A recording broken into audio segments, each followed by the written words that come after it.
Hello guys, welcome to yet another Nerf review. I know, 2 coming at once, except from they're on different days. But we'll ignore that. Today, if you read the title, you probably know what I'm going to be doing. I'm going to be talking about the Mega Magnus, which is this bad boy. This is my slightly cosmetically modified Mega Magnus. It's got a changed barrel colour and there's some details that weren't on the original, but it's the same gun, so when I talk about the performance and how it works, it'll be the same. But before I talk about the Mega Magnus, I would like to talk about its ammunition, the Mega Darts. Now, if you know a lot about aerodynamics and a lot about Nerf guns, you will know that these do not fly straight, and you'll know why. Because each of these darts has a single hole on it, on one side. Can you see that? Is that being picked up by the camera? I hope so. That hole means that it changes the air current going over it. So one side starts to bend up. I believe it's that hole goes like that. Which is why when you're shooting it and you see the dart and it goes dunk, which means it just goes all over the show. And part of the reason it changes direction is because it rotates as well. That's just a feature of things being fired. Now the Mega Darts, being whistlers, and because of their nice design, have a hole on both sides. Well, you think that would be twice as bad, but actually it just means that they're stabilised by having the change in air currents on this side equal to this side. So they just generally fly sort of normally, which makes them more accurate as well as being bigger. But I think they tend to drop a little bit more due to their weight, but I haven't retested that one enough. Anyway, without much further ado, back to the gun. It's chunky, as you would expect from a gun this big. It feels more like a rifle with the actual main body. If it had a stock on it, you'd be hard pressed to call it an actual gun. Handgun. You prime it by pulling back this slide, and that also serves as a way of putting ammunition in. As you you have to squish them in head first, because if you go the other way, then it doesn't do anything. Very strange design. I'm not sure I'm a fan of it, if I'm honest. Though it does the job effectively. The internal clip is strong. I've fired this quite a few times and I haven't managed to shred any darts. And we all know about the Centurion eating through foam. To get it ready to fire, you slide the prime forwards, and to fire, you pull the trigger. I'm pretty sure you could work that bit out.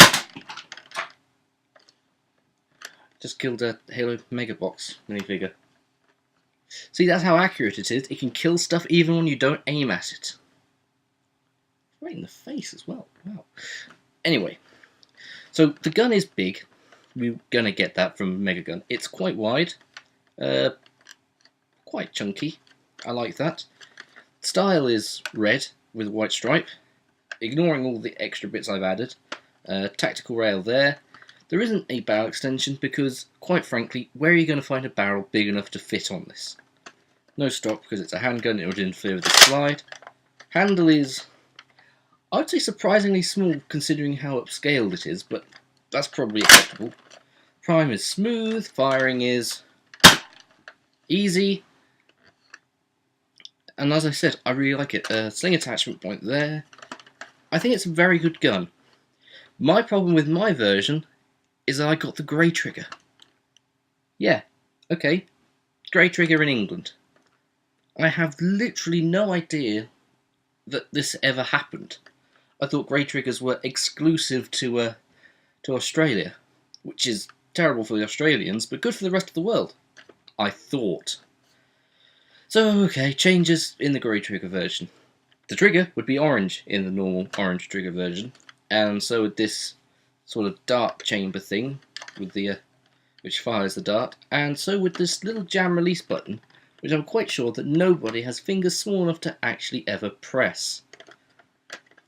How being grey triggered actually affects it, I don't know, because I've seen it being about as powerful as a normal gun, I'd expect. So maybe it's just the grey trigger parts and normal internals. I have literally no idea. I got this in Argos for about a tenner, and that's why I got the grey trigger version, because if I had actually seen it, I would have Oh my god, it's a grey trigger version. I'm not going to touch that with a barge pole. But touch it with a barge pole I did, and I got it. But it's alright. I'm still not complaining, because as a gun, it's really cool. As a cosplay thing, it's pretty awesome. As an actual gun for a war, it suffers the problem Vortex weapons did. Turns out they've been discontinued in England, which made me very unhappy, because the only reason I would use one is if I could get the discs, but I digress. That's a weird word. I'm not going to use that very often, because it's very strange. It just suffers the same problem. Unless the other team are using a lot of mega weapons, you're not going to have ammo. That's just straight up problem. If you can't get ammo, you can't shoot back. If you can't shoot back, you're dead! That's how wars work. But anyway, as a gun, it's pretty cool. If you can get the ammo, it's pretty cool. As a sidearm, it's probably the best example of like an emergency weapon, because you're not going to find the ammo to reuse it, but at least you've got 3 darts, not unlike say a jolt. Probably triad's probably the closest I can think to, like a mega triad.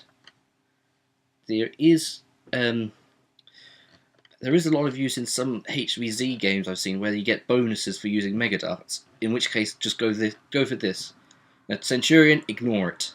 Demolisher's mega missile, yeah, that's take it or leave it because it's a pump action. It depends on your strength.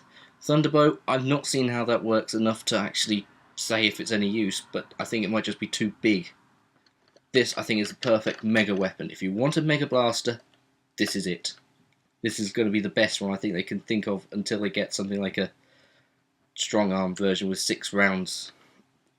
You're not going to get much better at doing mega weapons than this. Anyway, that was my pointless rambling. See you next time, eventually, as I've actually run out of guns to test. Yeah, that's right, I've actually run out. Oh, Benny, I hear you asking, how could somebody who likes Nerf run out of Nerf guns? Very simple. I have no money, and all my other Nerf guns are in a lockup. That's the reason. Anyway, thank you for watching. I'll see you next time.